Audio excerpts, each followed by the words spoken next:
Antes de comenzar, saludo con cordialidad a su señoría, la jueza Marta Magaña, deseándole éxito en la exposición de sus argumentos que escucharé con atención y con interés.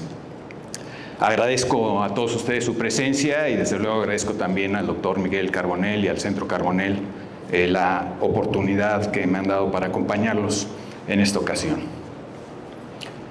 Cuando Julieta Capuleto, en la tragedia de Romeo y Julieta de William Shakespeare, descubre que el apellido de Romeo es Montesco, y habida cuenta de que, como saben los espectadores de esta obra, los Capuleto y los Montesco han reñido durante varias generaciones y se han disputado la supremacía de la ciudad de Verona, Julieta reflexiona y dice unas líneas muy famosas. What's in a name? A rose by any other name will smell as sweet. ¿Qué hay en un nombre? Una rosa bajo cualquier otro nombre seguiría siendo una rosa y seguiría oliendo tan dulcemente como olían las rosas en aquel entonces, siglos XV y XVI, 16 y 17, perdón, cuando las rosas, por cierto, olían muy bonito y tenían 5 pétalos. Si uno va a comprar una rosa, y aquí está mi esposa que puede certificarlo y que es diseñadora de flores, ya no huelen prácticamente a nada. En aquel entonces olían muy bien. Mi posición esta tarde, y por eso he citado estas líneas de Shakespeare, quiero que quede muy claro, no es en contra de la inclusión, sino del lenguaje inclusivo. No en contra de la inclusión, al menos como la entendemos muchos, es decir, como la no discriminación por motivos de raza, de sexo, de orientación sexual, de extracción social, de creencias religiosas, etcétera, etcétera. Creo firmemente en lo que decía Martin Luther King, que es la creencia que hemos tenido los liberales a la antigüita desde hace mucho tiempo, que es que uno no debe juzgar a las demás personas, sino por su carácter y por sus contribuciones al bien. Bien, hoy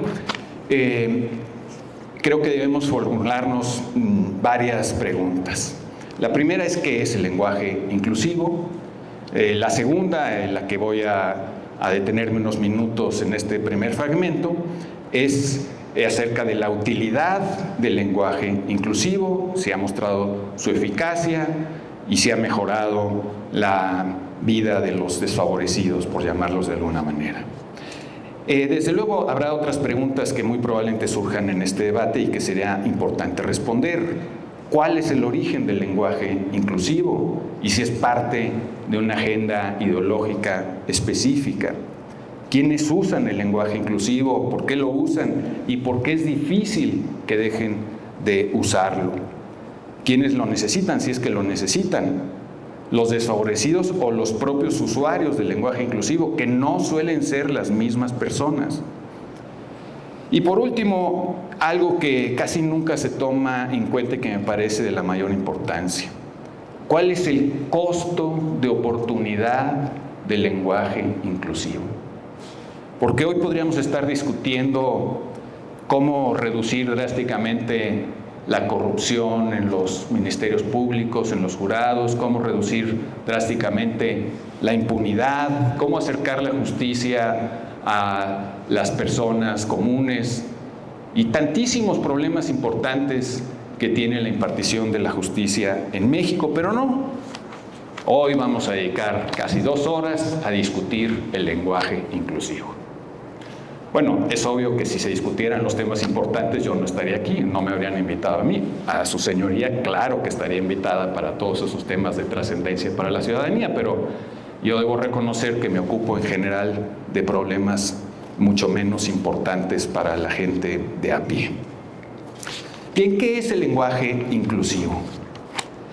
Yo creo que es algo que no acaba de estar bien definido y que está en perpetua mutación.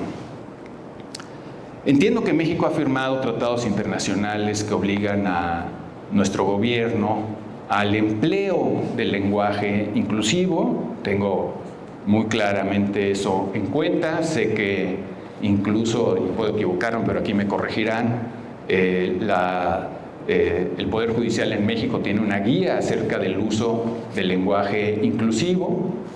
Pero yo quiero decirles esto, no se engañen, esa guía va a cambiar más pronto que tarde, porque siempre hay alguien que cree que ese lenguaje inclusivo que esté en cualquier guía, por bien hecha que esté, va a pensar que no es suficientemente inclusiva y que en realidad resulta excluyente para alguien. Y esto una y otra vez ocurre con el lenguaje inclusivo y el lenguaje políticamente correcto. Incluso está estudiado, se le llama técnicamente la trotadora o la caminadora de eufemismos, ¿no? Porque pues si uno va al diccionario aparece la palabra imbecilidad como una enfermedad, y ahora pues de ninguna manera se habla de la imbecilidad como una enfermedad.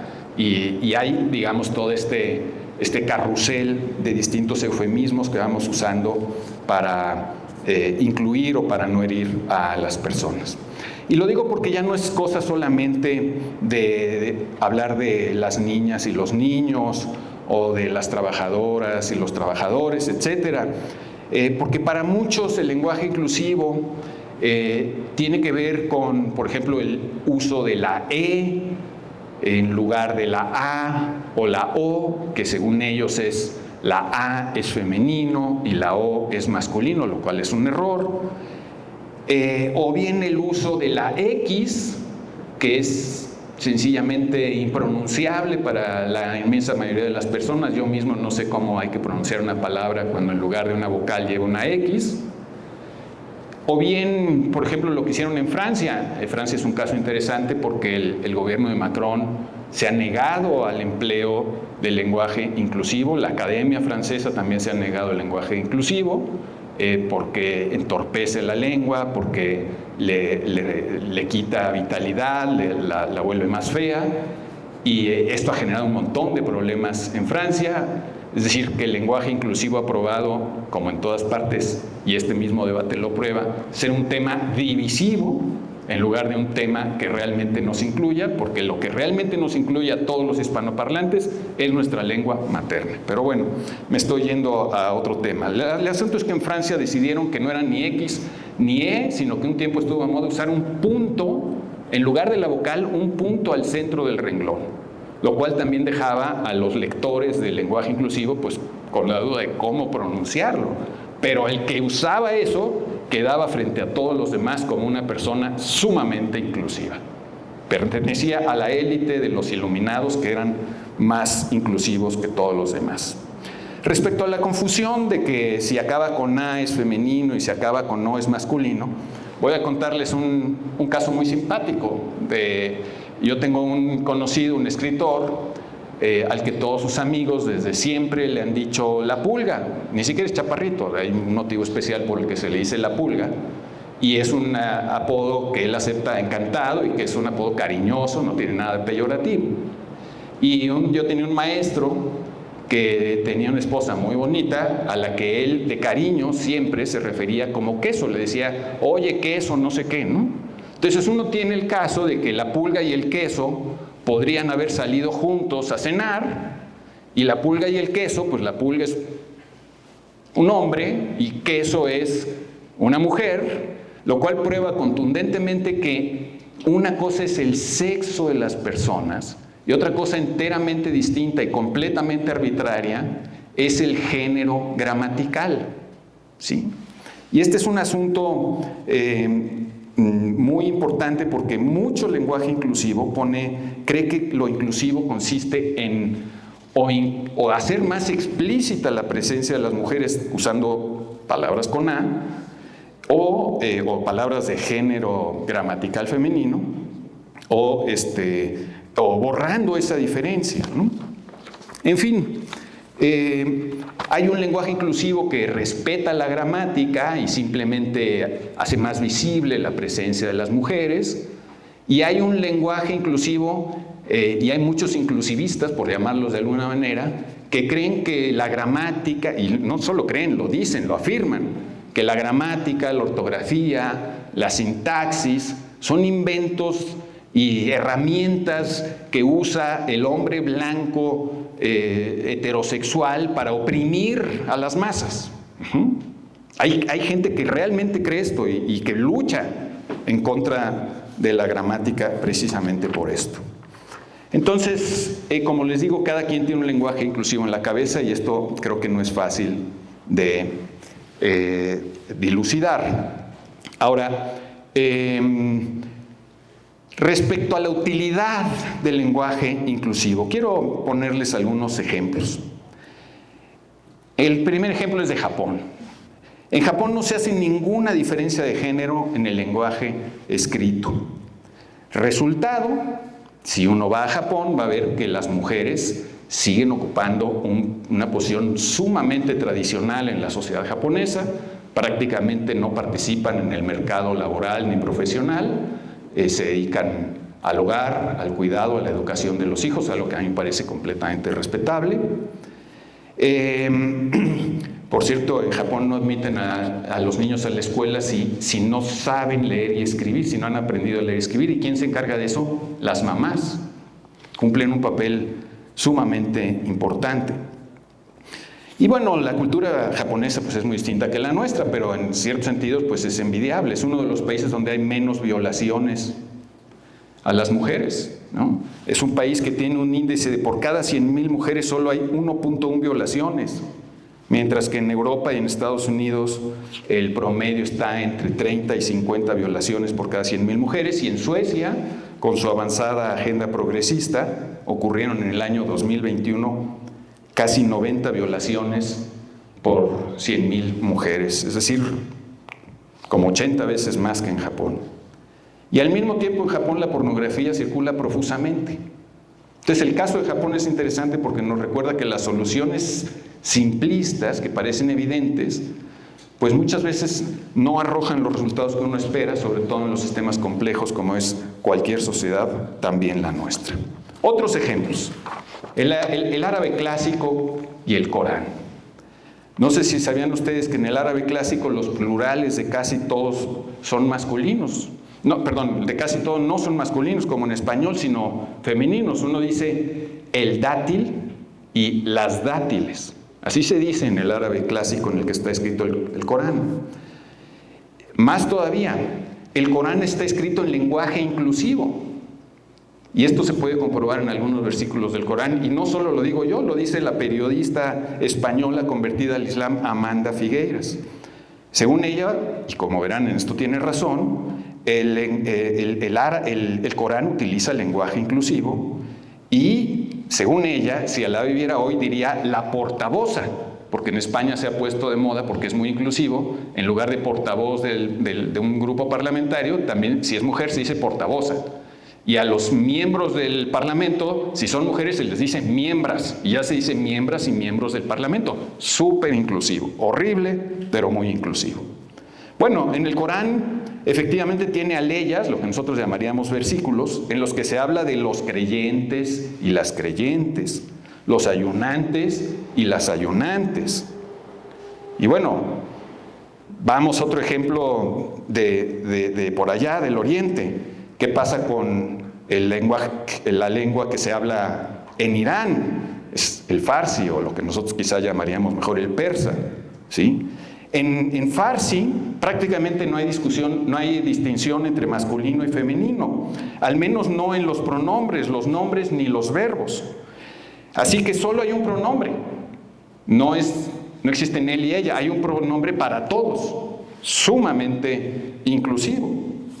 Es uno de los lenguajes donde menos se hace diferencia gramatical entre el femenino y el masculino, y esto no lo digo yo, hay muchos libros de lingüística que lo afirman. Y bueno, pues uno puede imaginarse cómo le va a las mujeres que viven bajo la ley islámica, ¿verdad?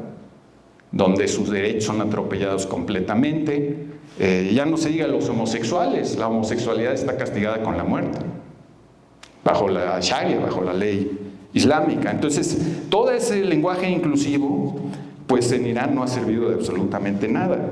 Por aquí traigo el artículo 41 de la Constitución de Venezuela, que es sumamente aburrido, pero la Constitución bolivariana, perdón, la Constitución de la República Bolivariana de Venezuela está sumamente inclusiva.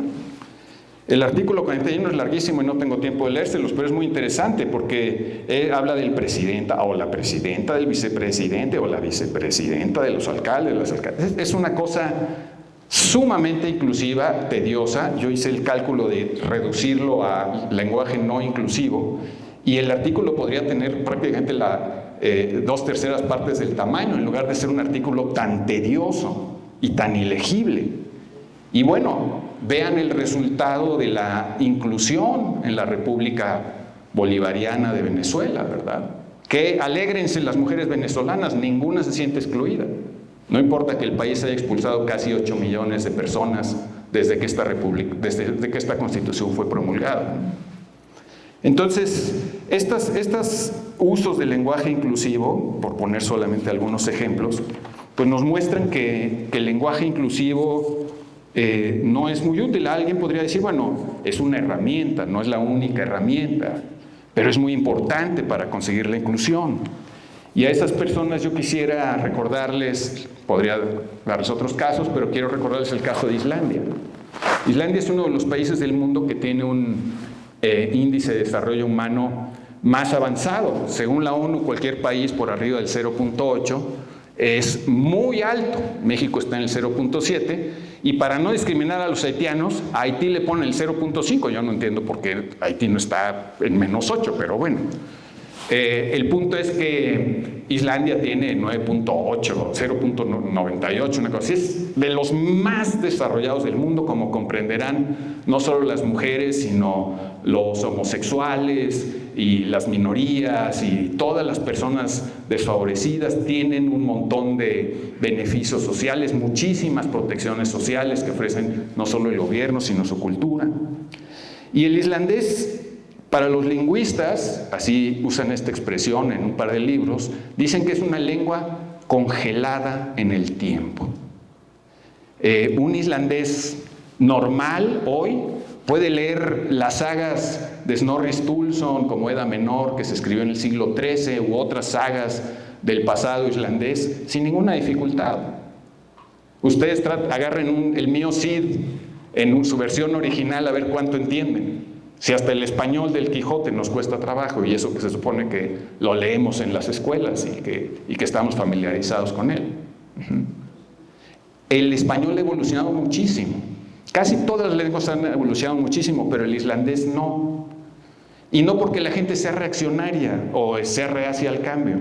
Resulta que las lenguas evolucionan de abajo hacia arriba, no de arriba hacia abajo, como el lenguaje inclusivo, que es una imposición de las élites académicas y de las personas más ilustradas, hacia abajo, no es un fenómeno espontáneo que surja del pueblo para arriba. Y el islandés no ha evolucionado precisamente por esta razón, porque en Islandia prácticamente no, durante toda su historia, no ha tenido centros urbanos importantes y no ha tenido universidades. ¿Y saben quién hace evolucionar la lengua? Ustedes, los jóvenes, cuando juegan con ella, cuando se divierten con ella, cuando hacen chistes, cuando experimentan con nuevas expresiones. Pero cuando lo hacen de manera divertida, entonces es cuando empiezan a pegar las cosas, o no, algunas funcionan, algunas no funcionan, nadie sabe bien qué va a pasar con la lengua. Pero la lengua y esta distinción es importante, hay que entenderla. La lengua no está diseñada por personas, pero es el resultado de la acción de las personas. Esa diferencia es interesante, ojalá que en su clase de economía, si es que tienen, la vean, ¿no? El mercado es eso, no es el diseño de alguien, pero es el resultado de la acción de la gente, y lo mismo ocurre con nuestros idiomas, ¿sí? Y el islandés, al no juntar a sus jóvenes, porque los islandeses eran una especie de colonia de Dinamarca, pobrecitos, fueron colonizados durante siglos, ¿no?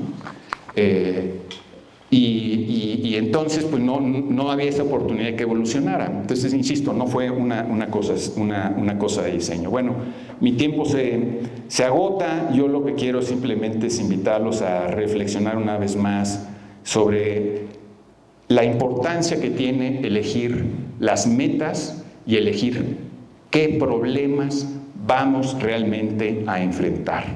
La rosa es una rosa, póngale uno el nombre que le quiera poner, y lo mismo pasa con la inclusión. No es una cosa de cómo lo decimos. Eso es el fundador de la lingüística, Fernández Shore, hablaba de la arbitrariedad del signo. Eso significa que la realidad es una y el lenguaje es solo una herramienta que nos ayuda a referirnos a la realidad, no la realidad misma. No confundamos una cosa con otra. 20 minutos exactos. Gracias por su atención. Su señor.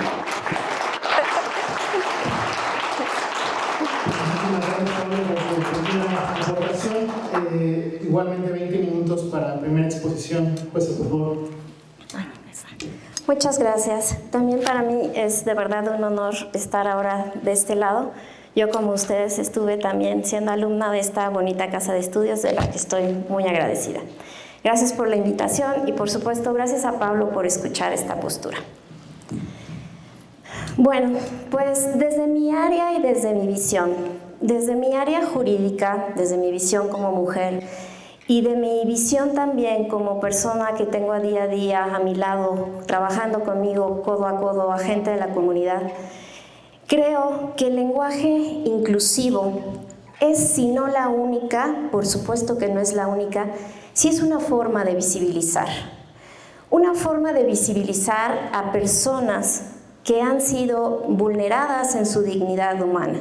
Ustedes sabrán, como estudiantes de Derecho, que la dignidad humana es justamente el centro, el núcleo duro de los derechos, ¿sí? Es ahí, justo ese punto, donde los derechos humanos se enfocan, se vuelcan y hacen todo lo posible por volver a poner a las personas en el centro, ¿sí? Para mí, entiendo perfectamente la postura lingüística, gramatical. Sé que nos tardamos un poco más en hacer las expresiones las, les, los. Pero en este momento estamos en una batalla. En una batalla quizás desde la postura de quien no lo está, no lo vería como tal. Pero tenemos que pensar que no hace mucho tenemos un revuelco, todas las mujeres, nos han abierto esa caja de Pandora, nos han dado micrófonos y nos han sentado ahí, bajo la luz.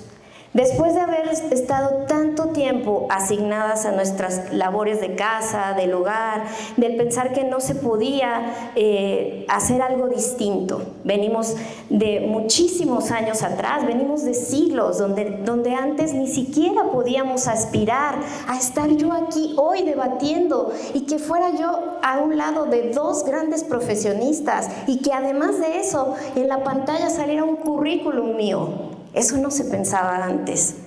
¿Qué hace? ¿Qué hace este lenguaje inclusivo? Pinta, llama de color, como cuando ustedes van al doctor y les dan ese antídoto para que nosotros podamos ver dónde está el daño. Eso es lo que hace el lenguaje inclusivo.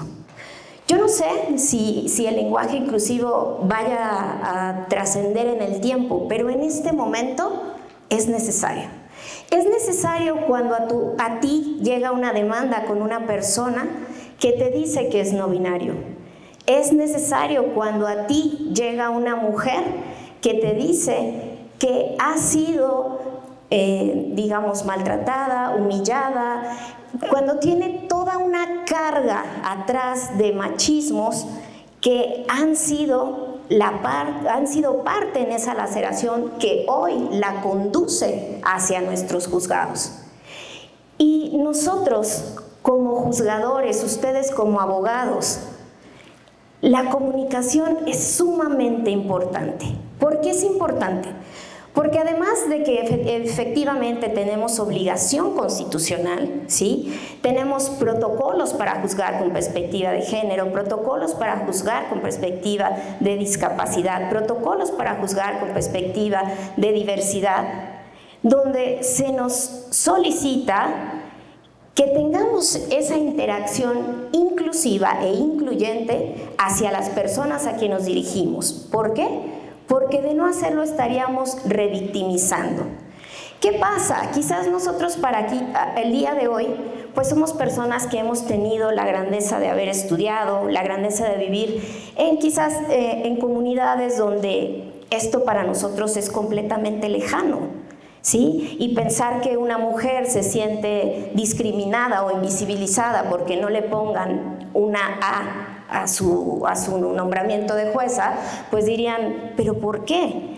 Pero si nos vamos hacia atrás y empezamos a ver qué fue lo que sucedió y por qué llegamos a esto, quizás podamos ver el lenguaje inclusivo como una pequeña gota de agua dentro de ese mar de refuerzos para poder nosotros tener una verdadera inclusión en la sociedad. Y no es que se trate de decir, es que cómo vamos a pertenecer a grupos si todos somos personas, y de eso se trata. Justamente es lo que se busca, que lleguemos un día donde no haya aquí mujeres paradas hablando de feminismo, que lleguemos aquí donde no haya un día en que tengamos que tener un debate sobre inclusión, que tengamos que llegar a un día donde las agendas políticas no tengan que ver cuestiones de problemas. Eso sería lo ideal, por supuesto, pero desgraciadamente no es así, y hoy no está siendo así. Entonces, si nosotros pensamos que venimos no de 100 años, que venimos de 21 siglos atrás, donde quizás en aquel tiempo, para, digamos, sobrevivir, los clanes se asignaron diferentes tareas. A los hombres, todo lo que tuviera que ver con cuestiones de fuerza, de ir a cazar, de ir a buscar, ser intrépidos. ¿Por qué? Porque su fuerza y su constitución física así lo permitían, o así se creyó que era.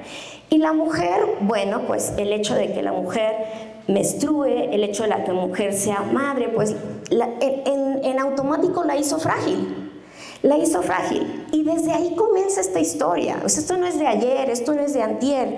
Desde ahí, por eso nosotros tenemos esta brecha generacional, esta brecha profesional. O sea, el día de hoy todavía tenemos, por ejemplo, en el Poder Judicial, que es donde yo me desenvuelvo, hasta no hace 4 años comenzaron a hacer exámenes solo mujeres como una acción afirmativa.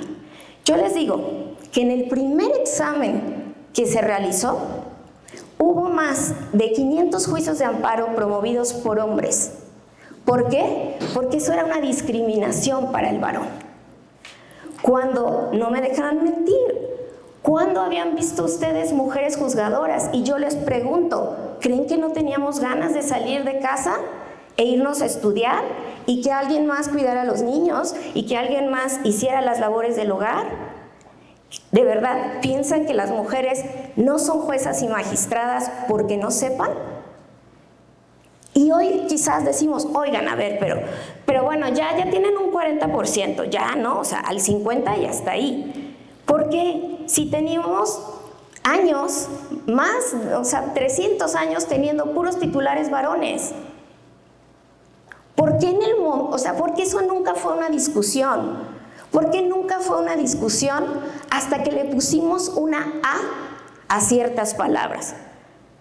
Y si nosotras como mujeres en esta lucha estamos todavía tratando de romper techos de cristal, de romper barreras que para nosotros más que invisibles son de acero y que no logramos hacer, porque todavía hoy en día se nos cuestiona y nos dicen, bueno, no pasas porque no quieres, porque pues todos estudiamos.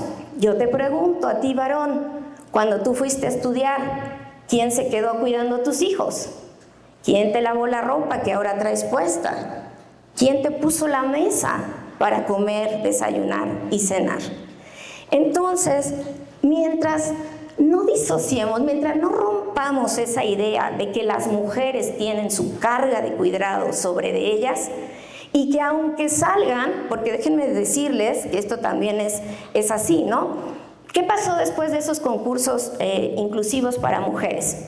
A mí no me tocó participar en ellos, Pero el solo hecho de que hayan existido, a mí me han dicho, pues sí, pues como tú competiste con mujeres, cuando nadie sabe que yo ni siquiera lo hice, pero ya lo damos por hecho, ¿sí? ¿Qué pasa entonces nosotros cuando llegan ya mujeres a través de esos concursos?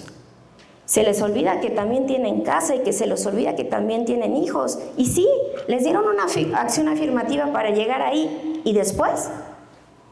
¿Ustedes saben si hay alguna acción afirmativa para equilibrar las cargas de trabajo? No la hay.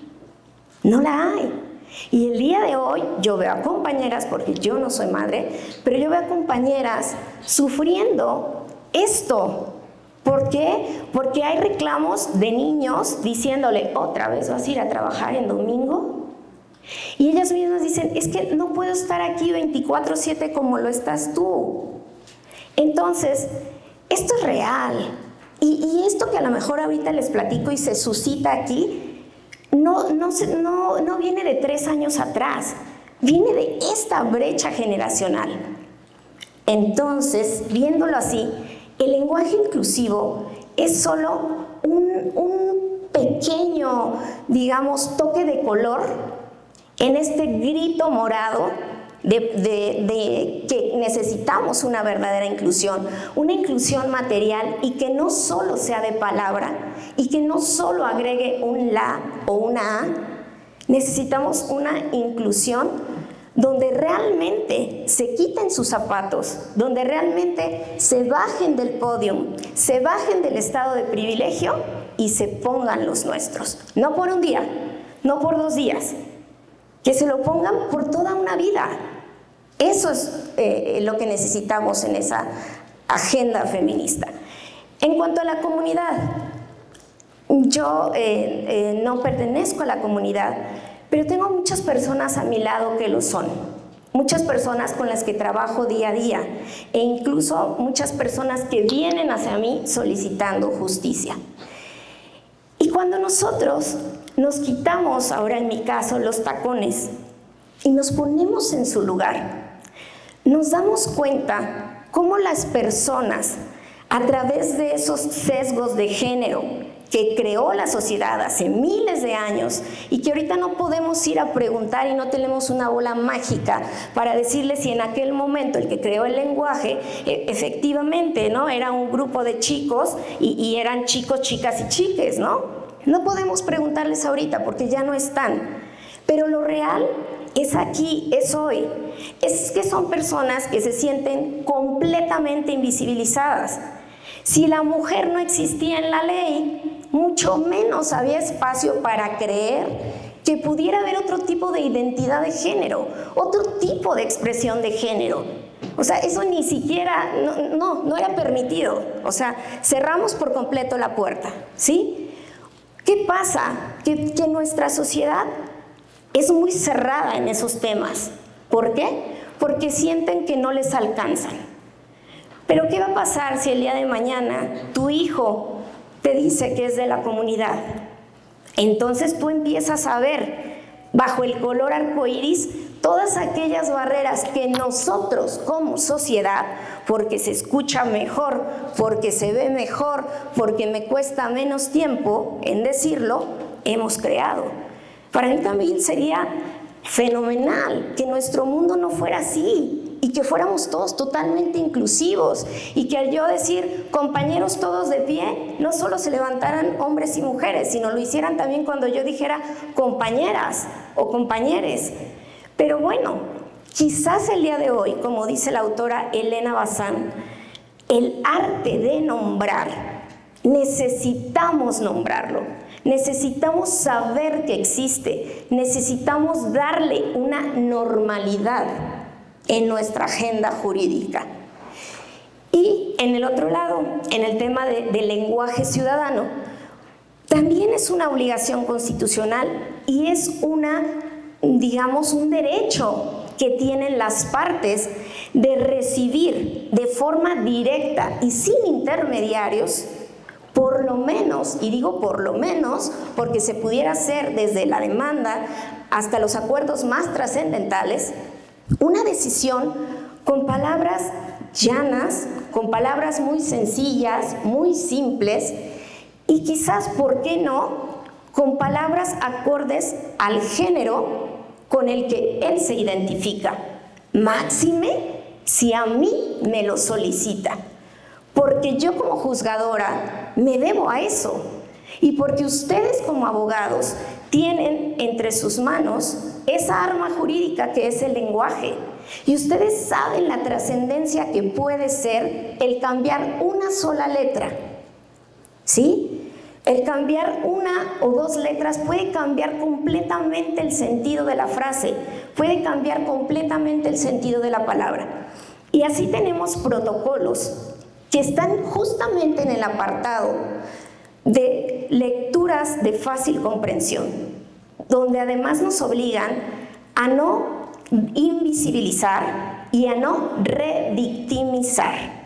¿Y a qué me refiero con esto? Que tenemos que tener un lenguaje incluyente, porque ¿de qué sirve que viene una persona de la comunidad o una mujer diciéndome que la están discriminando si yo le doy una sentencia bajo los mismos estándares de esa discriminación que ella siente?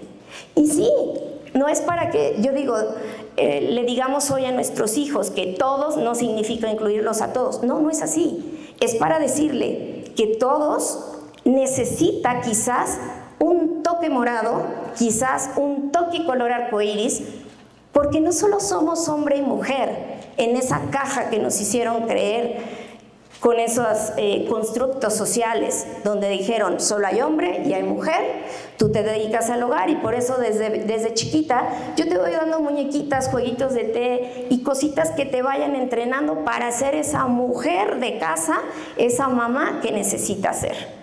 ¿Por qué no? Hoy en día cambiamos esa mentalidad y decimos que esa caja rosa y rosa y azul, en realidad es una caja de todos los colores. Y que en esa caja de todos los colores tú vas a poner patinetas, y vas a poner motosierras, y vas a poner jueguitos de té, y cada uno de nosotros va a elegir lo que quiera. Y quizás si hacemos eso y empezamos a cambiar, las cosas más adelante serían distintas. Y quizás sí, como lo dice Pablo, ¿no? Más adelante no vamos a necesitar esa guía para hablar con inclusión, pero hoy la necesitamos porque ni siquiera sabemos utilizar las palabras inclusivas. Hoy la necesitamos porque hay quien pide a gritos que se le dé visibilidad. ¿Por qué? Porque allá afuera es golpeado, porque allá afuera es violado, solo por cómo va vestido, solo por la expresión de género que quizás tú o tú no compartes. Entonces, cuando vienen cosas trascendentales, cambios trascendentales, evidentemente se generan muchos movimientos como este del lenguaje inclusivo, que quizás son una exageración, pero justo, jóvenes, tenemos que exagerar. ¿Por qué tenemos que exagerar? Porque en este momento necesitamos ver que hay personas que efectivamente se sienten discriminadas y no podemos pasarlo por alto, no es algo que tengamos que sacar de la agenda. Y si mañana tenemos que hablar de diversidad, y si pasado tenemos que hablar de feminismo, lo haremos. Y si nos tenemos que vestir de violeta y salir a las calles a gritar, lo haremos. Y si tenemos que pintar monumentos para que no se les olvide que día a día mueren mujeres a manos de varones solo por ser violentadas, lo haremos. Y si el día de mañana tenemos que marchar acompañando a las personas de la comunidad, porque todavía ellos ni siquiera son visibilizadas en la ley, o sea, mucho menos en nuestra sociedad. Es cierto que todos quisiéramos pertenecer a un todo, todos somos originales, lo sabemos. Pero desgraciadamente la sociedad se ha encargado de hacer sentir menos a muchas personas. Y esa parte que les dije que es el núcleo duro de los derechos, es justamente esa parte que no vemos. Esa parte donde tú te vas a tu casa, te encierras y lloras, donde niños se han suicidado porque están en su escuela a una muy temprana edad y empiezan a sentir cosas que la mayoría de los demás hombres no sienten, o cosas que la mayoría de las demás mujeres no sienten, o se ven al espejo y no son físicamente lo que ellos sienten por dentro. Si visibilizar, si tomarnos 2 minutos más en poner una E, en poner una X, en poner una A, va a salvar una vida. Créanme que yo seré la primera y la más encantada en hacerlo. Y que día a día, en la labor cotidiana que hacemos en el juzgado, nos encargamos de que así sea. Porque quizás es solo un granito para esta sociedad inmensa. Pero ustedes sabrán que según datos del INEGI, hay un 58% de mujeres. Eso significa que somos el sexo vulnerable o somos las personas vulnerables de mayor magnitud. Porque por lo regular, los grupos vulnerables son los más pequeños. Pero en nuestro caso no es así. Entonces, si a esta agenda le sumamos unos minutos para platicar del porqué de la importancia de incluir en el lenguaje y por qué la importancia de quitarnos los zapatos y ponernos los otros, creo que el tiempo es oro. Muchísimas gracias.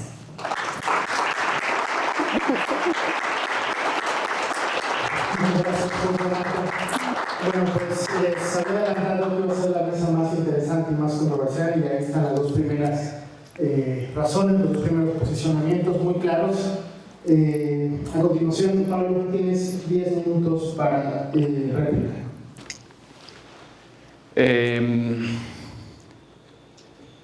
Cuando uno habla frente a los demás, tiene que tomar una decisión muy importante. Si quieres ayudar a los demás, debes decirles la verdad. Si quieres ayudarte a ti mismo, debes decirles lo que los demás quieren oír. Yo hoy estoy muy grande como para venir aquí a ayudarme a mí mismo. Prefiero ofrecerles a ustedes evidencias, prefiero ofrecerles verdades incómodas, y porque creo que a algunos de ustedes puede ayudarles. Creo que el problema que tenemos de fondo efectivamente no va a ser solamente el lenguaje. Su señoría ha traído directamente el tema de la inclusión en sí misma, o digamos, creo que en su exposición lo que me queda claro es que no podemos separar la inclusión del lenguaje inclusivo. Yo creo que sí, creo que esa es una diferencia fundamental que tenemos. Mi visión no es solamente del presente.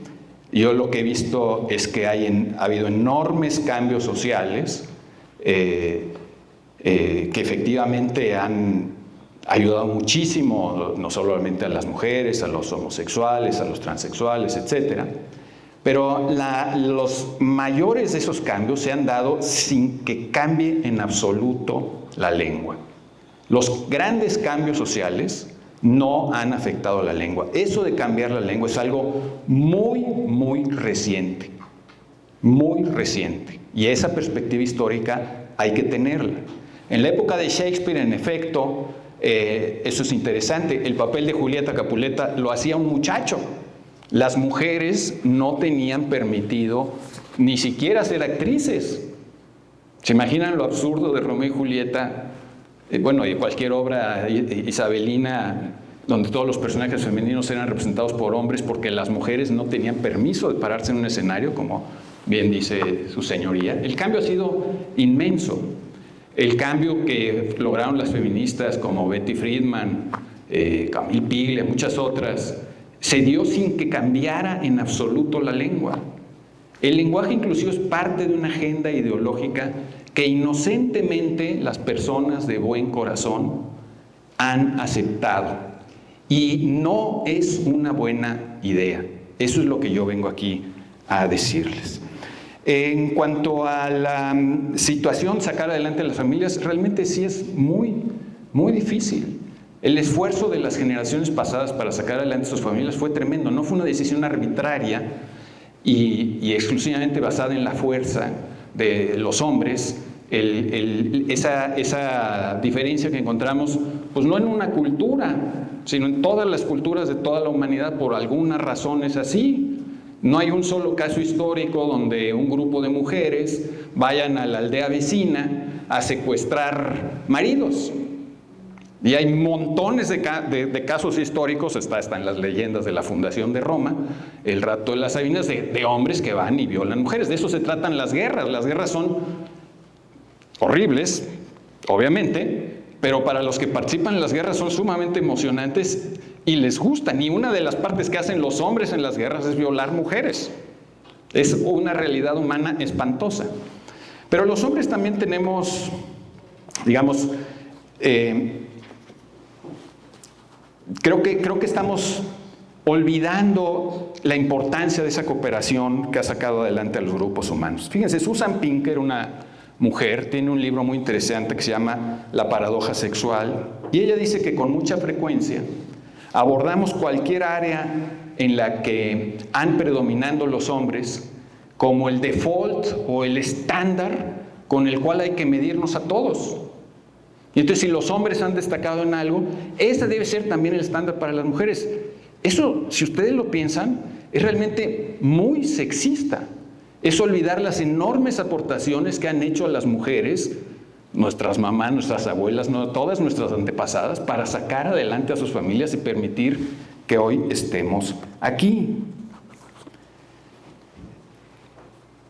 Solo quiero recordarles que el 86% de las personas sin hogar, según datos oficiales, personas que duermen en la calle, son hombres.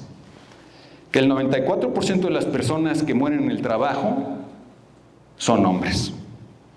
Que la mayoría de las personas que están en prisión son hombres. Que la inmensa mayoría de las personas que mueren en la guerra son hombres. Que las tasas de suicidio, yo nunca he oído de alguien que salve una vida por cambiar una letra, pero bueno, tampoco me consta, no trabajo directamente con casos como su señoría. Pero pues la verdad, si tu vida depende de una letra, necesitas más fuerza en tu vida, más fuerza interior. Las tasas de suicidio son 3 veces más altas para los hombres que para las mujeres, aunque no los intentos de suicidio. La mayoría de los periodistas asesinados son hombres. Los hombres mueren más jóvenes que las mujeres, tienen menos capital biológico, que es el capital más importante de todos. Todos los que estamos vivos somos inmensamente más ricos que los muertos, infinitamente más ricos que ellos. Los hombres tienen más retraso mental que las mujeres. Los hombres tienen 3.5 veces más autismo que las mujeres, por una variación genética, ya que los hombres tenemos más variación genética que las mujeres, lo cual explica que en las dos colas de una curva de Bell, donde uno podría decir estos son los hombres más destacados de este lado de la curva, luego los que estamos en el promedio y luego los menos afortunados. Por eso hay la mayoría de las personas que tienen problemas en la escuela, que no aprenden, que tienen retrasos escolares, que abandonan la escuela, que son pésimos, la inmensa mayoría son hombres. Depende de la variación genética. Eso es una realidad biológica, no es un invento mío, no es una arbitrariedad social, no es un constructo social, es una realidad. Por eso los hombres también tienen mucho más cáncer que las mujeres y también mueren más de cáncer que las mujeres. ¿Sí? Es una cosa biológica.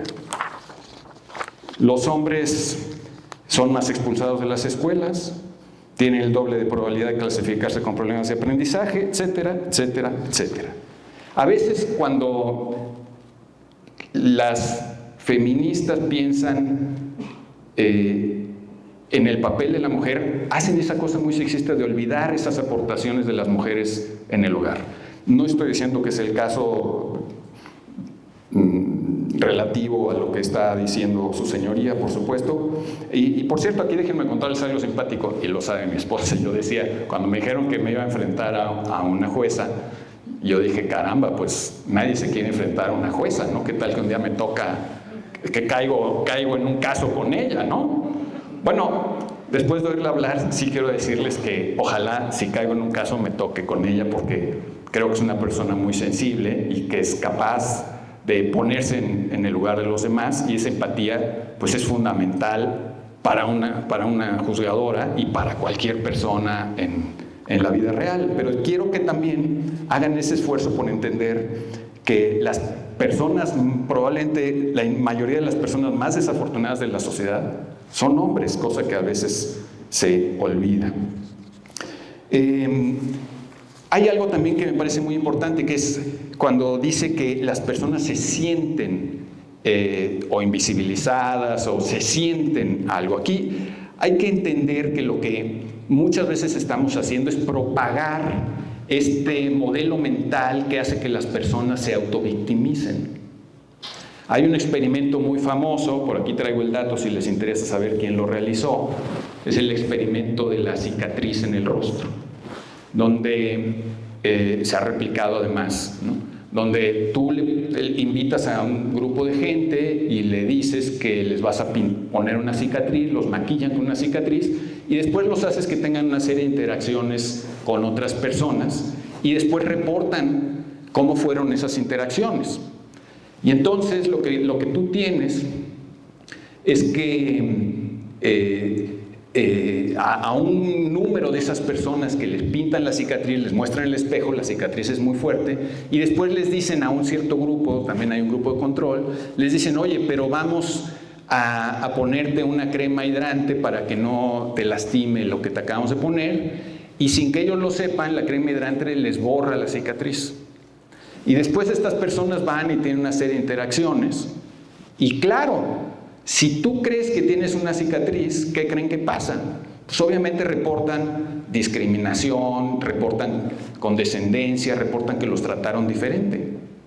Aunque no tengan una cicatriz, el hecho de creer que tienes una cicatriz en la cara, hace que pase eso. Entonces, ¿hasta qué punto, con todo este ambiente de inclusión o de diversidad, muchas veces lo que estamos haciendo es propagar esta idea de que las mujeres son víctimas, aunque como acabo de mostrar, realmente las personas más desafortunadas de la sociedad, de verdad, en su mayoría son hombres, pero podemos discutirlo más si quieren, y estamos propagando esta sensación. Perdón, ya es mi tiempo, me callo, disculpe señorita.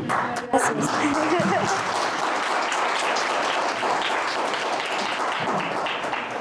Bueno, aquí dejo de ser jueza y me convierto en feminista. No, es cierto. Bueno, es una réplica. Para comenzar, no hay que romantizar el tema de los cuidados.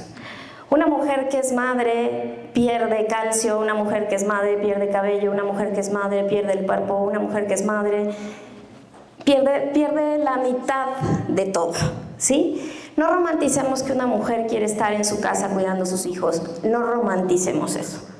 Quisiéramos que fuera posible que además de poder ser madres y cuidar a nuestros hijos, pudiéramos salir y tener las mismas oportunidades de crecimiento que un varón. ¿Por qué tenemos más varones en la cárcel? Quizás porque la mujer siempre está en la casa. Ustedes hacen esa vida pública. Y justo ahí en la vida pública es donde cometen los ilícitos, ¿sí? Entonces, no, este tema de los cuidados, incluso acabamos de hacer un amicus curiae para la Corte Interamericana de Derechos Humanos, donde tuve el honor de participar por parte de México, y justamente visibilizamos este papel. Ustedes recordarán esas familias de muchos hijos en aquel tiempo, donde a una de las mujeres se le asignaba el rol para cuidar a sus padres. ¿Sí? Porque en aquel tiempo esa era la forma en que nosotros veíamos a futuro, el cómo íbamos a vivir a futuro, quién iba a vivir a futuro de nosotros, ¿no? Bueno, pues nosotros podemos pensar que hace eso mucho tiempo. Yo te puedo decir que el viernes pasado acabo de sacar un asunto donde justamente eso sucedió. Entonces, estamos en pleno 2024. Y luego, por otro lado, que los hombres son más afectados, no podemos decir eso. Definitivamente no podemos decir eso. ¿Por qué? Porque si a nosotros no se nos ha permitido estudiar, si a nosotros no se nos ha permitido llegar a puestos que no sean secretaria particular, que no sean enfermera y no doctora, que no sea pilota de avión, porque ni siquiera existe la palabra. ¿Por qué no? A ver, chicas, díganme ustedes, ¿a quién de ustedes le llegó su correo para irse a enlistar al ejército? A ninguna. A nosotros ni siquiera, o sea, no vamos a la guerra, ni siquiera somos parte. Podríamos ir como enfermeras o como aquellas que dan la comida, sirven y lavan los platos. Entonces, no hay que romantizar esto. Creo que no es así. Y yo creo que sí puede salvar una vida. ¿Por qué? Porque si nosotros, desgraciadamente, en nuestra sociedad tenemos personas que no pueden gritar a los cuatro vientos y salir y decir: soy gay, soy lesbiana, soy queer, soy transexual, soy transvesti, soy intersex, soy no binario, porque tienes miedo que te vayan a golpear, que tus propios padres te echen de la casa, que no te contraten en el trabajo, que te saquen de tus círculos sociales. Evidentemente que sí podemos cambiarlo. Podemos cambiarlo y necesitamos cambiarlo. Y quizás sea molesto, pero ¿saben qué? Justamente esa es la intención. Que sea molesto, que sea cansado. ¿Para qué? Para que podamos visibilizarlo. Si fuera tan sencillo, no le hubiéramos pegado ahí. Justamente no le hubiéramos pegado ahí. Porque ha habido grandes cambios y los grandes cambios no tocan el lenguaje. Porque quizás lo necesita. Porque quizás venimos arrastrando y arrastrando violencias, invisibilizaciones, y ustedes sabrán, sale una violencia y de repente se genera otra. ¿Por qué? Porque el hombre comienza a tomar atajos para decir: pues si con esto me sancionan, ahora me voy por este lado, ¿no? Y para muestra tenemos los temas de pensión alimenticia. ¿Qué hace un varón cuando se separa de su esposa? ¿Qué es lo primero que hace? De repente ya no trabaja, pero sigue teniendo casa, sigue teniendo carro. O sea, como por arte de magia desaparece el patrimonio. Entonces se crea una nueva forma de ejercer la violencia. Nosotros vamos detrás de ustedes, chavos, porque ustedes son los que van poniendo la pauta, como lo dice Pablo. Y entonces ahora todo es tecnología. ¿Y saben qué? La tecnología también se utiliza para vulnerar a la mujer. También tenemos ahí a Olimpia peleando estado por estado para tratar de que en todos los estados la violencia digital sea sancionada penalmente. Porque ustedes recordarán que qué pasó con ella. Llegó al Ministerio Público, mostró el video que su novio había enseñado, había filtrado en redes, y que le dijeron: pues yo no veo aquí que esté sufriendo. Imagínense ustedes, ese sentimiento en ella es lo que genera a todas esas personas que han sido víctimas de una vulneración por no ser visibilizadas. Si nosotros no ponemos nombre a las violencias, si nosotros no ponemos nombre a ese tipo de identidades de género distintas, ¿ustedes no creen que los chicos y las chicas de la comunidad no quisieran vestirse como ellos se les dé la gana y venir y sentarse aquí como cualquiera de ustedes? ¿O ustedes pensaron hoy? A ver, yo solo quiero pensar, y levanten la mano, ¿qué varón pensó hoy en su vestimenta, pensando en el entorno a donde venían? Usted. ¿Quién más? ¿Qué pensaron? El lugar a donde voy, ¿no? ¿Es formal o no? Ok, las chicas, ¿qué pensaron? Igual dice, en si el lugar es formal. ¿Pensaron en qué iban a tomar? ¿Si metro, taxi o Uber? Para ver si se ponían falda corta o falda larga. Porque si nos violan es nuestra culpa por haber enseñado las piernas. Porque las mujeres no tenemos derecho a enseñarlas. Y si soy jueza, menos. Entonces, imagínense, ¿no? Lo que nosotros tenemos que hacer, nosotros tenemos que ayudarnos. de otras cosas, de otros adeptos, como en este caso del lenguaje, para tratar de visibilizar ciertas desigualdades, para romper patrones, para romper estereotipos que han sido costumbre y que nos siguen día a día.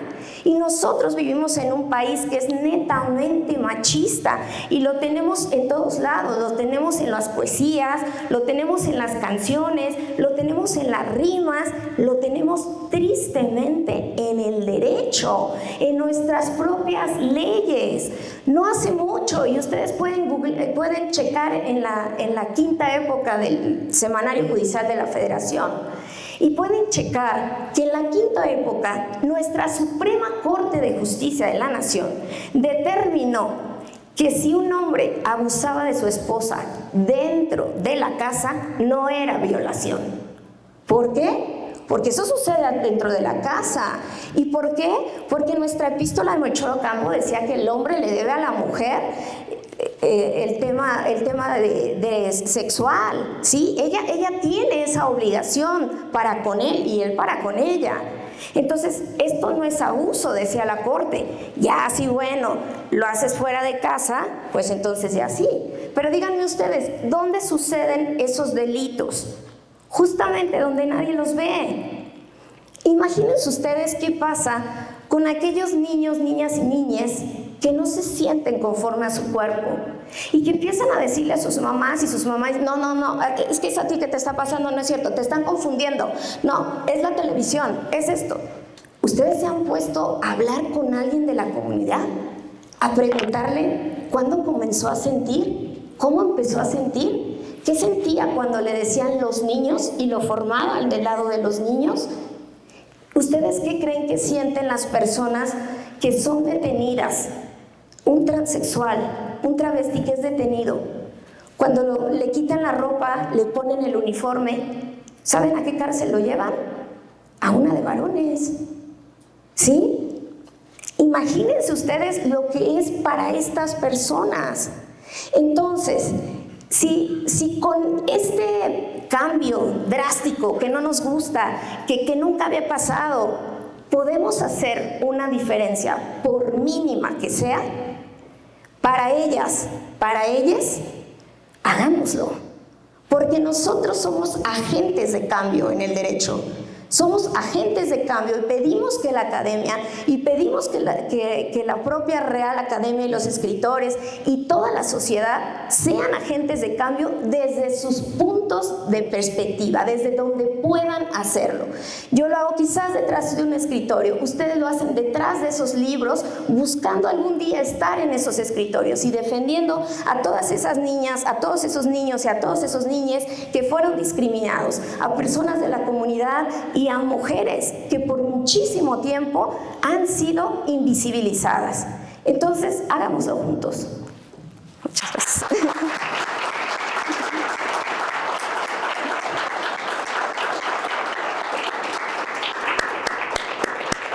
Ojalá con este nivel tuviéramos mañana un debate en el INE también. Pablo, tienes una contrarréplica, por favor, de 10 minutos. Bueno, en primer lugar, obviamente, pues el machismo es una realidad espantosa. O sea, no quiero que se vayan con la idea de que estoy aquí defendiendo a ninguno de estos machos nefastos. Y efectivamente, cuando mencioné que los hombres, pues objetivamente en datos, son la mayoría de los mueren más jóvenes, la inmensa mayoría de las personas sin hogar, etcétera, etcétera, son las víctimas de la sociedad, pero también son los verdugos, obviamente, ¿no? O sea, los principales violentadores de la sociedad, obviamente, son hombres. Eso no hay ninguna duda, y pues ese es un enorme problema para México y para las familias y para las personas todos en México. Pero volviendo a nuestro tema, la pregunta es si el lenguaje tiene que cambiar para eso. Y como yo les he demostrado y les insisto, en Islandia o en Japón, donde no hay prácticamente violaciones, donde las mujeres y los transexuales y los homosexuales salen a la calle con absoluta seguridad y tranquilidad, no se necesita cambiar el lenguaje para que eso suceda. Y a veces lo que ocurre es que cambiamos el lenguaje y creemos que ya hemos hecho lo suficiente para abatir esos problemas, porque estamos del lado de los inclusivos. Y no basta con cambiarle el nombre a la realidad sigue siendo la misma. Y mi pregunta sigue siendo, bajo pruebas estadísticas, ¿cómo sabemos que el lenguaje inclusivo está salvando vidas o que realmente hay datos objetivos acerca de la utilidad del lenguaje inclusivo? Cuando, insisto, no solamente en los países que mencioné, en muchísimas otras culturas, y aquí traigo una lista muy extensa, y de muchísimas otras lenguas, en África, en Asia, etcétera, no se hace diferencia, son lenguajes inclusivos porque no hay diferencia, no hay género femenino, hay un género para todos. Esto es un poco, pero a lo mejor ha ocurrido un poco como con muchos deportes, ¿no? Que hay el fútbol soccer y de pronto aparece el fútbol soccer de mujeres. ¿Cuál es la razón? ¿Es para discriminar a las mujeres? ¿Para excluirlas? ¿Para que la gente no vaya a sus estadios? ¡Claro que no! Es para proteger a las mujeres. Por eso hemos separado a las prisiones en prisiones de hombres y prisiones de mujeres. El problema de ingresar a un individuo cuyo sexo biológico es masculino en una prisión de mujeres es que sigue teniendo esa ventaja de musculatura inmensa, 162% más fuerte un hombre de la cintura para arriba que las mujeres en promedio, 162. Eso es lo que explica que, por cierto, la mayoría de las violencias las cometan hombres, es que son más fuertes. Por eso hemos inventado los baños de mujeres, no para discriminarlas, para protegerlas. Es muy probable, esto sí es una especulación mía personal, que justamente en las lenguas que han desarrollado el género femenino, lo han hecho para proteger a las mujeres, no para discriminarlas. Justamente en la mayoría de los países que discriminan a las mujeres tienen un lenguaje inclusivo de siglos y siglos y siglos, porque ni siquiera se les ha ocurrido que hay que hacer una distinción importante entre hombres y mujeres para proteger a las mujeres. Por supuesto, esa distinción tiene que ser inteligente. No se trata de decir, pues ahora como son más débiles las mujeres tienen que quedar en su casa. Claro que no. De lo que se trata es de reforzar las dos ideas fundamentales, básicas, del liberalismo o de la civilización occidental, y contra las cuales atenta toda la ideología detrás del lenguaje inclusivo. Y esas dos ideas fundamentales, centrales para la civilización occidental, que ha demostrado ser aquella en la que la mayoría de la gente quisiera vivir, que ha construido las sociedades, pues digamos, más envidiables del mundo. La mayoría de la gente no quiere emigrar a Túnez, sino a Alemania o a Francia, ¿no? La mayoría de la gente emigra a Estados Unidos, no emigramos a Nigeria, ¿no? Que por cierto tiene lenguaje 100% inclusivo, la mayoría de su población, porque no hay género femenino. Entonces, ¿cuáles son esas dos ideas esos dos conceptos centrales de nuestra civilización? Y no debemos olvidarlos. El primero es la individualidad. Hay que juzgar a las personas no por la comunidad a la que pertenecen, no por la raza a la que pertenecen, no por ningún grupo al que ellos no han elegido pertenecer, pero les toca pertenecer. Por cierto, nuestra orientación sexual no es una elección. Yo nunca decidí, y las personas sinceras nunca hemos decidido que nos gusten los hombres o las mujeres. Ese es el asunto. No es una decisión personal. Es algo que no elegimos. Por lo tanto, es algo por lo que no puedes discriminar a nadie. Porque nadie elige su orientación sexual. Yo nunca tomé la decisión de que me gustaran las mujeres, simplemente me ocurrió. Como podría haberme ocurrido que me gustaran los hombres, o podría haberme ocurrido que me excitara vestirme de mujer. Y eso no es una decisión personal. Es algo que te toca, pero justamente lo que hacemos los liberales, y esto es muy importante, es juzgar a las personas por sus decisiones, por lo que realmente han elegido. Ese es el valor que uno tiene. Por eso el nacionalismo es tan defectuoso y por eso causa tantas catástrofes, porque no hemos elegido nuestra nacionalidad. Nacimos en México, aquí nos tocó vivir, ¿sí? No es algo por lo que nadie deba juzgarme, no es un mérito mío. júzguenme por mis méritos. Ese es un aspecto central de la cultura de Occidente, la individualidad. No se trata de pertenecer a un grupo y luchar contra otro grupo, que es justamente lo que está ocurriendo entre la comunidad trans y un amplio sector del feminismo. Lean el libro de Laura Lecuona, Cuando lo trans no es transgresor, o sigan en las redes sociales a J.K. Rowling, la autora de Harry Potter. Van a ver la cantidad de agresiones y de amenazas que ha sufrido por oponerse, por ejemplo, a que hombres biológicos entren a cárceles de mujeres, donde en muchos casos han ejercido violencia brutal contra las mujeres porque tienen una ventaja tremenda física sobre las mujeres. No es un invento, ¿sí? O los hombres en los baños de mujeres, ¿sí? Perdón que lo diga, pero de verdad así lo creo. Entonces hay que tener cuidado, y las mujeres van a ser las principales afectadas si no se dan cuenta de que hay un conflicto entre ellas y los derechos de los hombres biológicos que se identifican como mujeres, de los cuales aquellos que son sinceros pues tampoco son culpables ni son responsables, no lo decidieron. Su orientación de género no la decidieron. Hay que entenderlos, hay que comprenderlos, hay que tener empatía por ellos, hay que protegerlos de la violencia de los demás. Por supuesto que sí. Pero no olvidemos que lo importante es ese aspecto central de la cultura occidental, que es primero el individualismo. Y el segundo aspecto fundamental de la cultura occidental y del liberalismo y de las sociedades más exitosas, no lo olviden, esta es una lección básica que deberíamos aprender todos desde la prepa, es la objetividad. La creencia de que podemos alcanzar verdades objetivas que no dependen de tu punto de vista particular. Occidente no habría desarrollado la ciencia ni la tecnología, que pues sí, efectivamente, por una casualidad histórica que no fue decisión de nadie, pues ocurrió que se dio alternativamente primero en el mundo árabe, después las matemáticas, que son objetivas, pasaron a Occidente, y pues sí, gran parte de la ciencia occidental, si ustedes quieren verlo así, la hicieron hombres blancos heterosexuales. Bueno, pero pues no es un mérito, simplemente pasó así.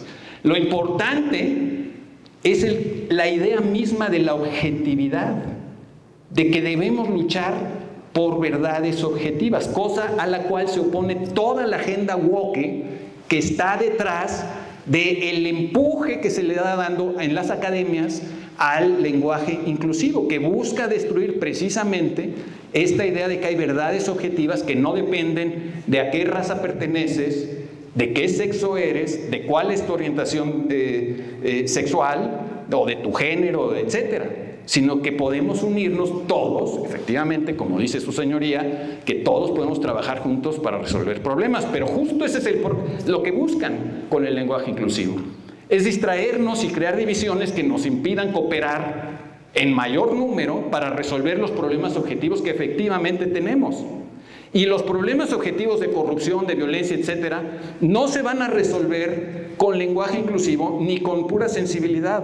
Son problemas también cognitivos, de orden cognitivo.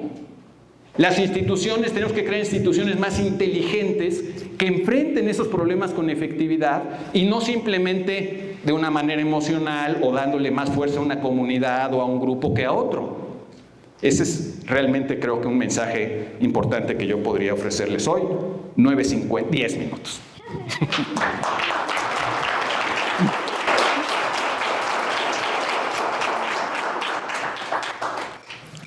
Gracias. Bueno, pues tendríamos que partir, antes de que se me olvide de la otra intervención, según la Organización Mundial de la Salud, la principal muerte de las mujeres es el cáncer de mama.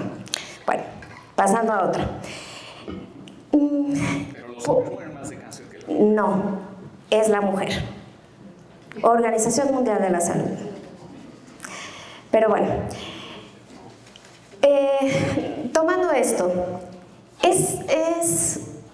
no podemos decir que esto sea un problema menor.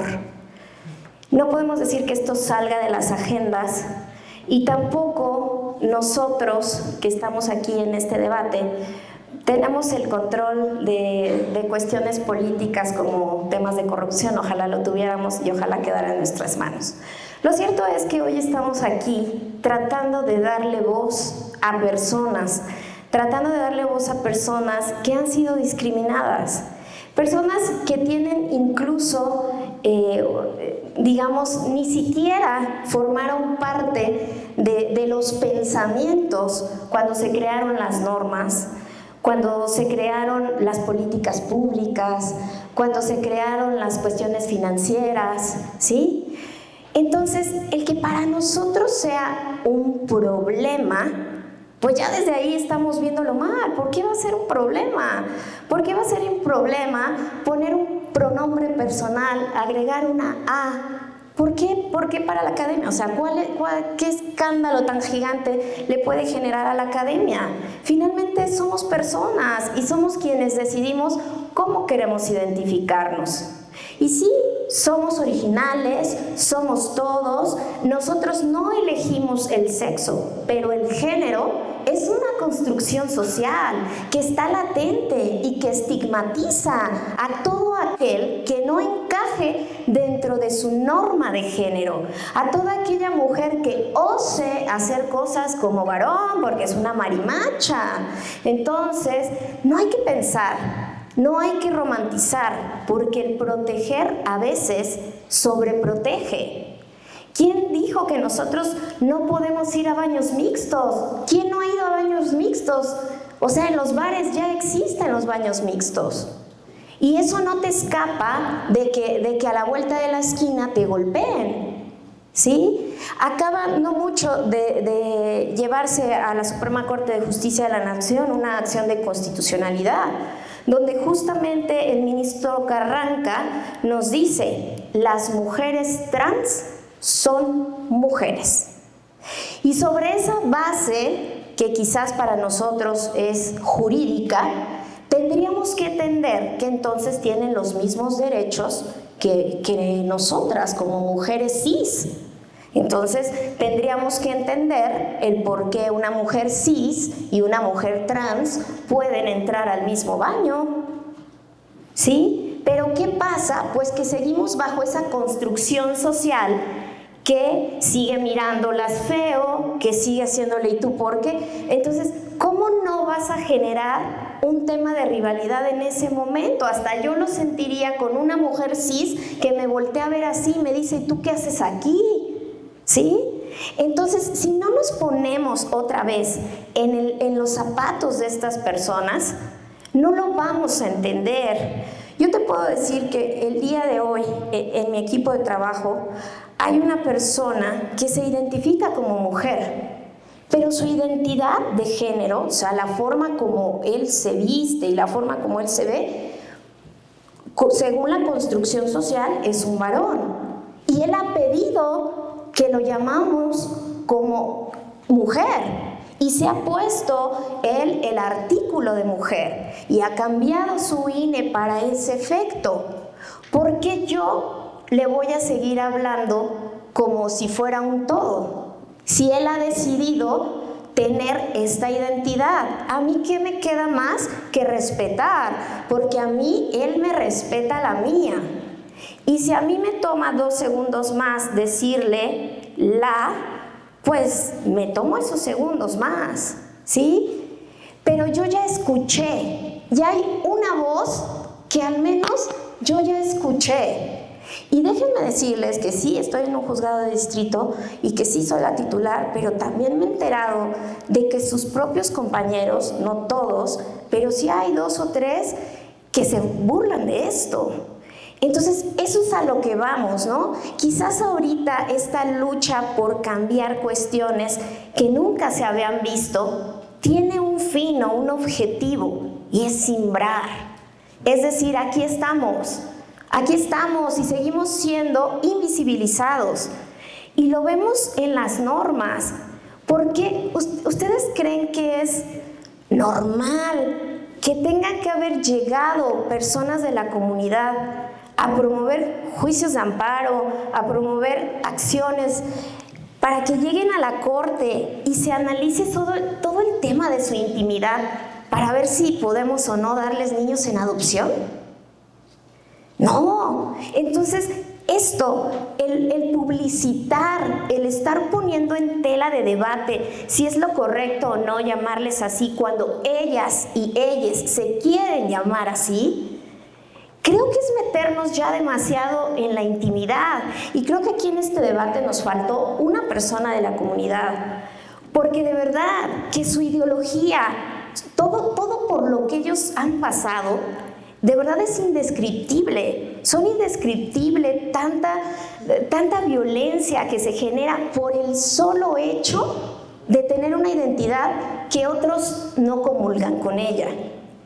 Y si hablamos de las mujeres, para nosotros es muy normal decir, no, pues ya estamos ya en una nueva era, pero yo les puedo preguntar a los varones que tienen aquí chats de solo hombres, siguen haciéndose burlas de género, siguen subiendo el pack ahí, siguen poniendo, mira, ya viste la Martita, trae un mega escotazo.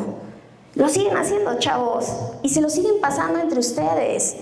Y si ven a alguien de la comunidad, hacen lo mismo, ¿sí? Entonces, esto por eso necesita romper las estructuras, o por lo menos simbrarlas al grado tal que nos podamos escuchar. Y si para eso se necesita hacer ciertos ajustes, como los llama en el derecho, ajustes razonables, los hacemos. Hasta que llegue un día que no tengamos que hablar de cuestiones feministas y que no tengamos que hablar de la comunidad, porque nadie ni nadie se sientan vulnerados. Y no solo se sientan, lo sean, porque sí lo es, porque sí existe una vulneración. Porque yo he estado en mesas de debates, yo he estado en mesas con mis pares, hombres titulares, y a mí no me llaman jueza, a mí me llaman licenciada, y a todos ellos les dicen jueces. Entonces, sí existe, no es algo que no exista, ¿sí? Es algo que sí está latente. Y no debería de ser un problema, no debería de costarnos ningún trabajo. ¿Por qué? Porque tenemos que tener esa visión donde nosotros alcancemos a entender que nuestra forma de pensar, nuestra forma de ver, nuestra forma de leer las letras, no es la única. Y que no importa que venga de estudios y de estudios atrás, porque el hoy está aquí. Porque el sentimiento de esa persona que estás vulnerando y que no debería de ser por nada menos importante, está aquí y es latente. Y hemos tenido muchísimos casos de suicidio en personas de la comunidad. Entonces, esto no es algo que no exista. ¿Cuántas mujeres también? 7 en cada cuántos minutos a manos de hombres. ¿Por qué? Por el solo hecho de ser mujer. ¿Y qué teníamos? Porque ahorita, bueno, ya vamos un poco más avanzados en eso. ¿Qué teníamos en las normas? Las normas no nos incluían, y no hace mucho, les digo, hace 2 semanas, acabo de sacar un asunto donde la mujer no le era reconocida su patrimonio, porque cuando en el tiempo que ella se casó no podía registrarlo ella, tenía que ser el varón, así lo marcaba la ley. Ella puso el dinero, ¿y de dónde creen que obtuvo el dinero? De una herencia. Ella se quedó sin nada, él la sacó de su terreno. Pero llegó a ese juzgado y bajo una perspectiva de género, cambiaron las cosas. Entonces, tengamos esa perspectiva de género, esa perspectiva de diversidad, no solo en el derecho, en nuestro día a día. Y si para eso tenemos que romper la gramática, rómpansela conmigo.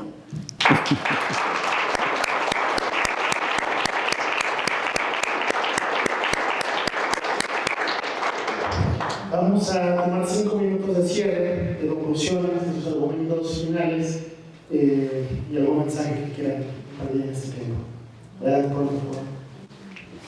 Bueno, pues antes que nada agradecer nuevamente a su señoría y a todos ustedes. Quiero darles algunos datos importantes. Por cierto, busquen ustedes el dato. Los hombres tienen 70% más probabilidades de morir de cáncer que las mujeres, y los hombres tienen más probabilidades de tener cáncer que las mujeres. 1 de cada 2 hombres va a tener cáncer en su vida, y solo también es mucho, pero bueno, 1 de cada 3 mujeres va a tener cáncer en su vida, insisto, por la variación genética que es los cromosomas de los hombres somos XY, las mujeres solo tienen XX. Lo cual es interesante porque en la antigüedad los reyes culpaban a las reinas de no darles hijos varones, cuando los únicos que pueden que las únicas personas que tienen los genes necesarios para tener varones son los hombres. Las mujeres no, solo tienen cromosomas XX, pero bueno, me estoy yendo del tema. En español, en promedio, se leen entre 280 y 300 palabras por minuto en silencio. Se leen entre 150 y 200 palabras por minuto en voz alta. Es decir, en silencio leemos más rápido. En una hora de lectura se leen entre 17,000 y 18,000 palabras por minuto en silencio, al menos las personas que estamos bien alfabetizadas, que hemos automatizado esta operación. Y solo se pueden entender, por ejemplo, un audiolibro entre 9,000 y 12,000 palabras. Yo sé que es difícil para ustedes tomar estas cifras así oralmente. En resumen, por cada hora de lectura comparada con cada hora de solo escuchar, la diferencia es de entre 5,000 y 9,000 palabras. La economía del lenguaje es fundamental. Las sociedades que gozan, la mayoría de las lenguas del mundo ni siquiera se escriben, no tienen un alfabeto. ¿Sí? De la mayoría de las 7,000 lenguas del mundo, solo el 20% aproximadamente tienen escritura. Y la escritura es una herramienta enorme que permite a las sociedades que tienen escritura ser mucho más innovadoras, avanzar más rápido, resolver mejor sus problemas que aquellas sociedades que no tienen escritura, en parte porque se comunican la información con mayor rapidez y mayor eficacia, que es justo contra lo que atenta el lenguaje inclusivo. Vean ustedes, insisto, la Constitución de Venezuela, por ejemplo, un país tan inclusivo, donde ninguna mujer queda invisibilizada, aunque sea un desastre por todo lo demás, ¿sí? Y claro, el lenguaje inclusivo lo que vuelve es completamente torpe y distrae y alenta la comunicación. El lenguaje debe ser eficiente, debe ser rápido para permitirnos avanzar rápido y resolver bien nuestros problemas. En la medida en que le ponemos trabas a nuestra propia expresión, nos volvemos más ineficaces para cooperar, para resolver problemas, para pensar. Y los problemas que enfrentamos son realmente muy graves. Pero necesitamos no solo de emoción y de sentimientos para resolverlos. Ningún gobierno de gente que diga que es buena va a resolver nuestros problemas. Porque no hay nada más fácil de fingir que la virtud. No hay nada más fácil de fingir que la virtud. ¿Sí? Tenemos que estar atentos a eso. Entonces, necesitamos un lenguaje eficiente que nos permita resolver bien nuestros problemas y un lenguaje auténticamente inclusivo, no un lenguaje divisivo que cree debates, que fomente debates como este, que, aunque para mí ha sido un privilegio escuchar a su señoría y todas sus buenas razones y argumentos, y he aprendido mucho, pues que en realidad no ayudan a resolver muchos de los problemas. Creo que de lo que ha dicho su señoría yo he aprendido a que sí tengo que estar más alerta a los sentimientos de los demás. A lo mejor soy una bestia peluda que no presta suficiente atención a los sentimientos de otras personas y a sus emociones. Ahora, honestamente, yo veo un individuo que me parece que es masculino, o veo a una persona que me parece que es del sexo femenino por cómo se viste, cómo se arregla, pues obviamente me voy a elegir al primero como hombre, al segundo como mujer. Si lo que quiere es vestirse como hombre, aparentar ser hombre y ser llamado mujer, a mí ya me parece que ninguna persona tiene derecho a elegir su pronombre. Me parece que todos nos guiamos por las apariencias y por eso nos hemos vestido hoy en una cierta forma y por eso damos una apariencia social. Las apariencias no siempre engañan y son importantes en nuestra vida productiva. Muchísimas gracias nuevamente, gracias su señoría, gracias Rosa.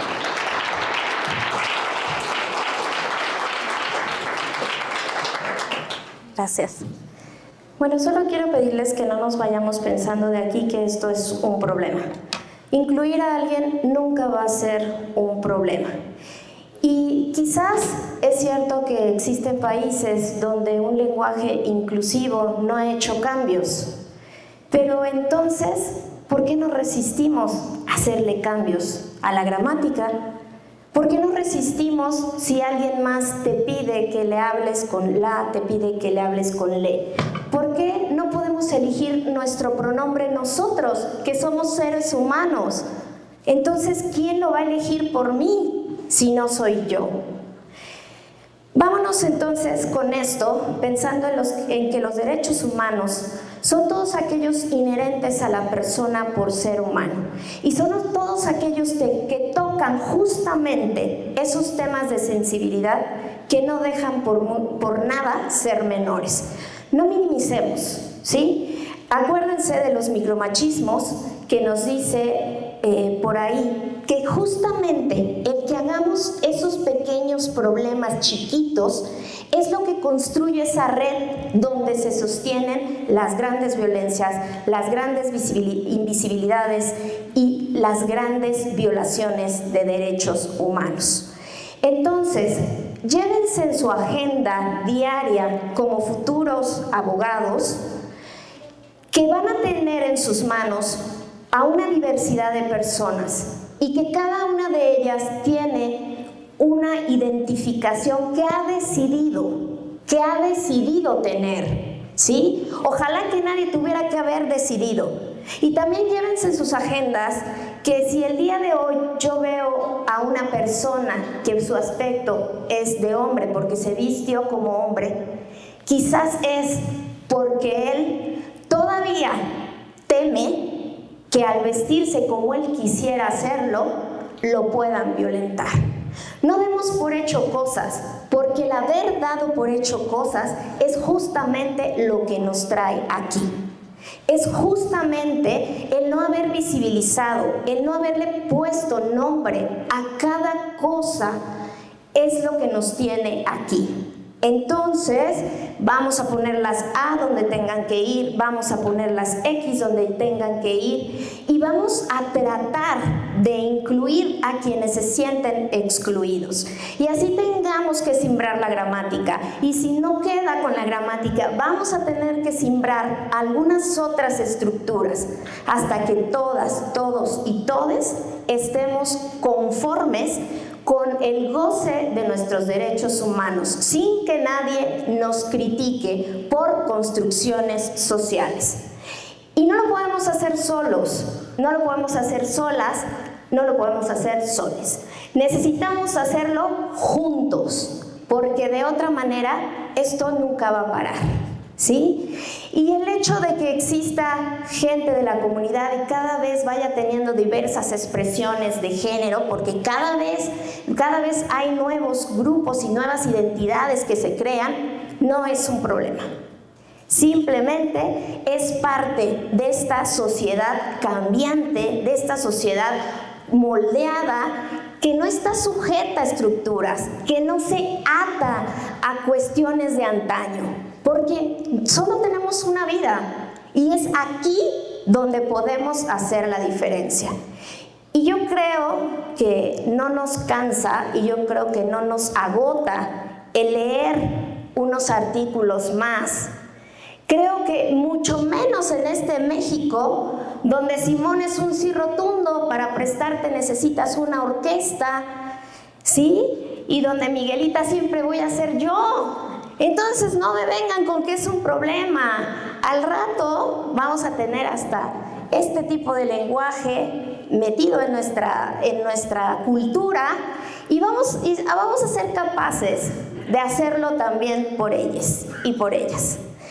Y bueno, pues no me queda más que decir que en el juzgado de distrito, como en muchos otros juzgados, esto es parte de nuestra agenda. Y no lo vamos a soltar, aunque nos vengan a exigir los escritores y los estudiantes de la gramática. ¿Por qué? Porque nosotros somos justamente quienes les podemos decir que sí ha hecho la diferencia. Quizás no en una sociedad, Pablo, pero sí te puedo decir casos contados con mucho orgullo y con mucho corazón. Gracias.